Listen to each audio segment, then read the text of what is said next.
Magandang araw po sa inyo.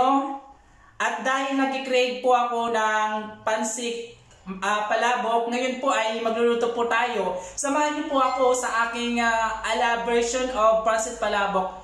Kung napapansin niyo guys, lahat ng mga ingredients ko naka-prepare na po lahat. Yan, magsimula po tayo sa bihon ng pancit palabok. Meron po tayong aswite. Meron po tayong onion and garlic and string onion, and we have boiled egg, and we have this one flour powder. So para maging thicker po ang sauce po natin na gagawin para sa pancit palabok. At meron po tayo guys, meron po tayong shrimp, mini shrimp and ground beef. So ayaw ko gumamit ng pork kasi mas maganda raw ang beef, sabi nila. At para mas masarap siya, malinamnam, bumili po ako ng palabok powder. Guys, so imimix po natin ito mamaya. So let's start cooking.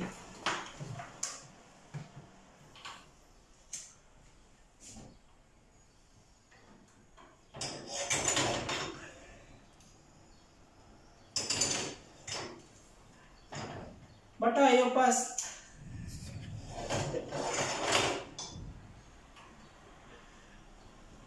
Okay?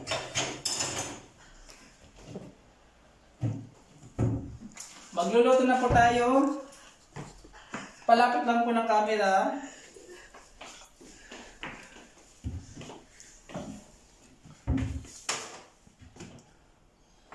So lalagyan ko pala siya guys ng kasi hindi ko ito napakita sa inyo kanina eh.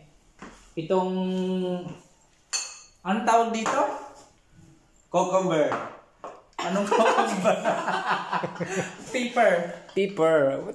Black pepper guys. So guys, naglagay na ako ng mantika at papainitin natin. Kapag mainit na, saka natin ilalagay ang ating bawang at saka sibuyas. Binabati ko po pala lahat ng mga kaibigan ko sa Dubai, maging nasa Pilipinas, maging mga kaibigan ko nasa Saudi, mga nasa Qatar dyan, mga pinsan ko, at mga kaibigan ko sa kabilang ladies camp. Kamusta po kayo? Guys, huwag niyo pong kakalimutan na mag-subscribe sa YouTube channel ko po. Mamaya ibibigay ko po sa inyo ang link. Mag-subscribe po kayo para updated po kayo lagi sa aking pagluluto. At balang araw guys, baka maging isa akong magaling na chef cook. Okay guys, thank you. Stop mo na.